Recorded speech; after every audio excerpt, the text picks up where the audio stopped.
Hello everyone, welcome to In-Game Content. I'm your host Paul, and this is another episode where we basically talk about everything going on in the gaming world. And kicking off our first topic of the week, we're going to talk about The Witcher 3 as it may be getting delayed. What?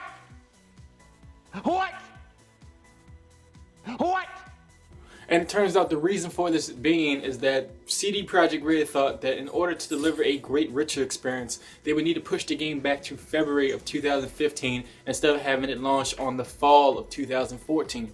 They said the reason behind this being is that they feel as though if they push the game back to February 2015, it gives them plenty of time to deliver on a great experience to the fans. So they decided to push it back instead of putting it out on the fall of 2014. It's been reported that the game will clock in around 100 hours of gameplay, along with 36 different possible endings. They also went on to say they are pushing the Xbox One and PS4 power to the max to deliver a best graphical display of the video game. So I have to say, if all these reports are true, they have definitely sold me.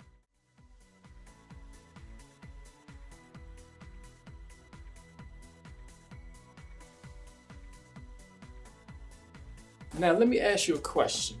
Do you remember there was a game being made by Sony Computer Entertainment Studios of Japan? Same team, called ICO? Well, there was a game they was working on about like 8 years ago. What was that game? What was that game? It's The Last Guardian. That's right, The Last Guardian. Well, guess what? They're still making it. Yeah, after like 10 years, almost close to it, they're still making it. One of the head guys is Scott Rohidi. I'm pretty sure one of y'all will correct me if I'm wrong, but I think his name is Scott Rohidi. He said that they're still making the game. Yeah, they said the reason it's taking so long is because they want to deliver an experience that all fans will enjoy and love, and they don't want to put out a product that fans might hate. But I'm pretty sure if you haven't got it right after 8 years, you're probably not going to get it right at all. Whether this game is still coming out for the PS3 or is going over to the PS4 is unknown to us because they didn't tell us anything. Just like they haven't done for 8 years. Yeah. That was all news about that topic. It's not really a lot. Sorry. But at least you know they're still making it. Whatever that might do for you. They're still making it. And just when you thought you were done hearing about people being laid off, EA turns around and lays off some people at their studio, Plants vs. Zombies.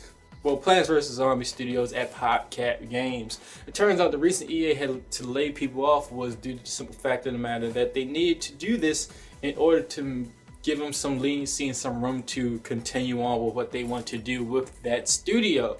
Now, how many people have been laid off? Nobody really knows, but Kotaku was the first people to report on the story, and they had their sources tell them as many as 40 people were laid off.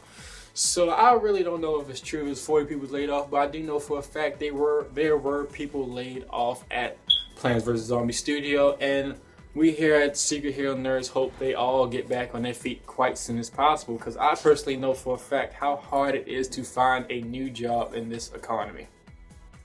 And our final news story of the week, there's actually was a game called Titanfall that came out this week, and for the first time in a long time, it's not the game's fault that the online play is messing up.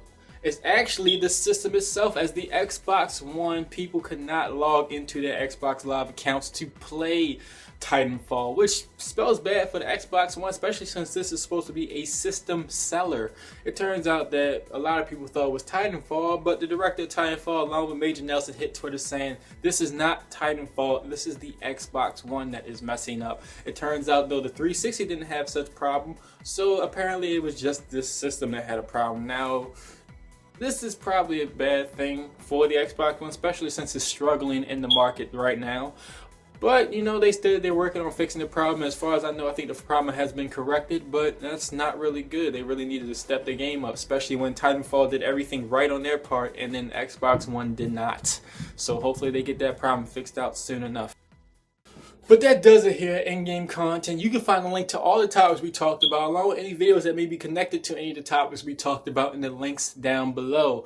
Again, this is a more laid back in-game content. As you can see, I'm broadcasting from my house. There were problems that we couldn't get to the studio and do this at the studio today. So I hope you liked this episode of in-game content. If you did, like, subscribe, tell your friends about it, and like us on Facebook at Secret Hero Nerds. And you can find me on social media sources such as Twitter and Instagram at True Legends 19 or Legends True 19.